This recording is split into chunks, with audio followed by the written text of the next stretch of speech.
नमस्कार, आप देख रहे हैं दर्श न्यूज़। मैं हूं आपके साथ रितेश शर्मा।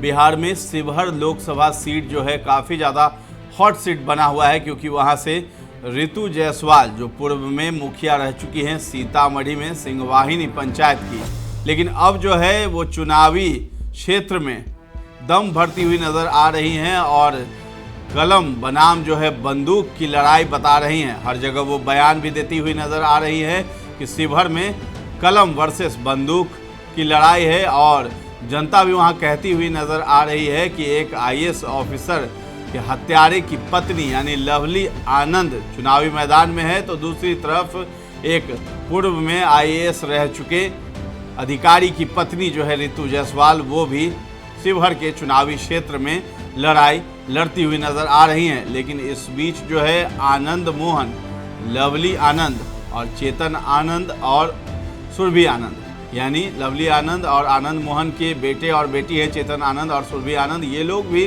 शिवहर के चुनावी क्षेत्र में कूद चुके हैं और अपनी मम्मी को जिताने के लिए ये लोग पूरा दम भर रहे हैं और लोगों से जनसंवाद कर रहे हैं, क्षेत्र में भ्रमण भी कर रहे हैं, घूम रहे हैं, जनसभाओं को भी संबोधित करते हुए नजर आ रहे हैं। तो चुनावी क्षेत्र में पूरा जोर शोर से ये लगे हुए। लेकिन ये जो विवाद है कलम वर्सेस बंदूक की, इस पर जो है एक पोस्ट किया है सुरभि आनंद ने, यानी आनंद मोहन की जो बेटी है सुरभि आनंद, उन्होंने पोस्ट किया है। उस पोस्ट में आपको स्क्रीन पर दिखाई दे रहा होगा कि सुरभि आनंद ने क्या लिखा है। दरअसल एक किताब की तस्वीर जो है पोस्ट की गई है सुरभि आनंद की तरफ से, जिसका नाम है मधुरिका, यानी हिंदी पाठमाला है, 8वीं कक्षा की ये पुस्तक है। और उसके साथ ही उसमें दूसरे तस्वीर में कवि परिचय लिखा है, जिसमें आनंद मोहन की तस्वीर लगी है और उनके बारे में बताया गया है। पहले तो उनकी जन्म तिथि बताई गई है, उसके बाद स्वतंत्रता सेनानी परिवार में जन्मे आनंद मोहन जेपी आंदोलन की उपज हैं, इस तरीके से उन्हें बताया गया है आनंद मोहन को। और आंदोलन की उपज हैं, आक्रामक और बेबाक और क्रांतिकारी राजनेता भी हैं, कि छवि वाले एक कुशल नेतृत्वकर्ता और प्रभावशाली वक्ता है। 2 खंडों में इनकी जेल डायरी काल कोठरी से और कहानी संग्रह तेरी मेरी कहानी प्रकाशनाधीन है। काव्य क्षेत्र कैद में आज़ाद कलम प्रकाशित है। यानी जेल में रहते हुए आनंद मोहन ने कुछ पुस्तकें लिखी हैं, कुछ कविताएं लिखी हैं, उसको प्रकाशित भी किया जाना है और प्रकाशित भी हो चुकी हैं। ये मधुरिका हिंदी पाठमाला 8वीं की कक्षा की किताब में।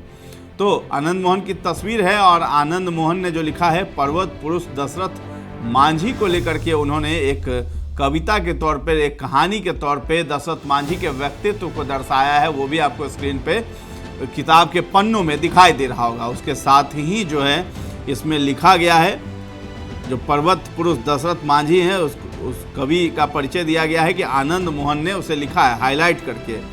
तो ये किताब की तस्वीर है और उसके साथ ही सुरभि आनंद ने लिखा है साहित्यकार और कलमवली श्री आनंद मोहन जी के द्वारा लिखी गई पर्वत पुरुष दशरथ मांझी की कहानी, जिसे सीबीएसई के कक्षा 8 के पाठ्यक्रम में देश भर में पढ़ाया जाता है। कलम और तलवार करने वाले लोग बताएं कि किनके पास कलम है। इस तरीके का जो है पोस्ट किया गया है सुरभि आनंद की तरफ से। और उनके बेटे जो है आनंद मोहन के चेतन आनंद, उन्होंने अपनी बहन की इस पोस्ट को शेयर भी किया है अपने टाइमलाइन पर, यानी अपने पेज पर इसे पोस्ट किया है। तो ये जो लड़ाई है कलम और तलवार वाली बात है, तो ये बता रहे हैं कि हमारे जो पिताजी हैं यानी आनंद मोहन, वो भी कलम बहुत अच्छे से चलाते हैं। और अब बताना होगा कि लोग बताएं कि किनके पास कलम है। तो इन्होंने ये प्रूफ के तौर पर ये चीज़ें डाली हैं। और उसके साथ ही जो है आपको बता दें कि कुछ लोग जो हैं वहाँ कमेंट भी कर रहे हैं सुरभि आनंद के पोस्ट पर। उन्होंने बताया कि आनंद मोहन जी की जो कलम है वही ईमानदारी, जनता की सेवा और मोदी जी के दृढ़ संकल्पित निश्चय को पूर्ण करने वाली कलम है। और जो राजद की नेत्री की कलम है वो भ्रष्टाचार, जंगलराज और कुशासन, भ्रष्टाचार की कलम है। तो जनता जानती है कि मोदी जी वाली कलम से ही देश का विकास हो सकता है, ना कि राजद वाली कलम से देश का विकास हो सकता है। तो ये बातें लिखी गई हैं। उसके बाद एक और हैं, पंकज राणा नाम के इसमें हैं, कमेंट उन्होंने किया है कि इसमें कोई दो राय नहीं कि निर्दोष होते हुए भी 16 वर्ष काल कोठरी में बिताने के बाद भी हिम्मत नहीं हारने वाले को क्रांतिकारी आनंद मोहन सिंह के नाम से पूरा देश जानता है, उन्हें किसी के प्रमाण पत्र की आवश्यकता नहीं है। ये जज्बा ही है कि आज भी वही है, कोशिशें हजारों हुई पर टूटे नहीं। सैल्यूट है आदरणीय भाई जी को। तो ये सब कमेंट्स वगैरह किया गया है और आनंद मोहन चुनाव प्रचार प्रसार में लगे हुए हैं। इसके साथ ही एक बहुत ही बेहतरीन कमेंट किया गया है। सावन कुमार नाम के एक उनके व्यूअर थे, कमेंट किया है, उनके पेज पर आकर के फॉलोअर्स हैं। तो उन्होंने लिखा कि बिहार और देश के बहुत से प्रांतों में जितने भी बुद्धिजीवी हैं सब जानते हैं कि आनंद मोहन जी को निर्दोष रहते हुए उस डीएम हत्याकांड में उन्हें फंसाया गया, फिर भी इन्होंने निर्दोष होते हुए अपनी पूरी सजा शांति रूपेण पूरा किया और न जाने कितनी कविता और कितने पुस्तक वो उस जेल में लिखे। और ऋतु जायसवाल को जानकारी होनी चाहिए कि आनंद मोहन जी ने शिक्षा को हर वक्त सबसे ज़्यादा तवज्जो दी है। नहीं तो मैंने अपने अभी तक के जीवन काल में बहुत से राजनेताओं को देखा और उनके बच्चों को भी देखा कि पिता के राजनीतिक पावर का फायदा उठाकर बड़े बड़े व्यवसाय में बच्चों का भविष्य बनाया। पर आप नेताजी श्री आनंद मोहन के परिवार के बैकग्राउंड उठाकर देख लीजिए।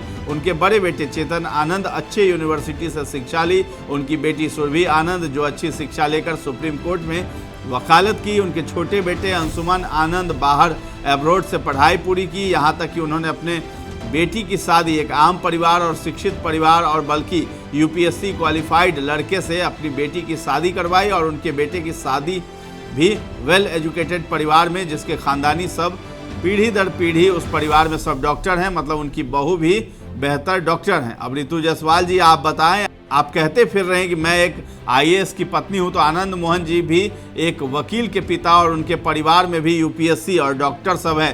तो ऋतु जी आप शिक्षा पर उनसे तुलना न करें, वो खुद शिक्षित और पूरा परिवार शिक्षित हैं, बल्कि सब हायर एजुकेशन से शिक्षित हैं।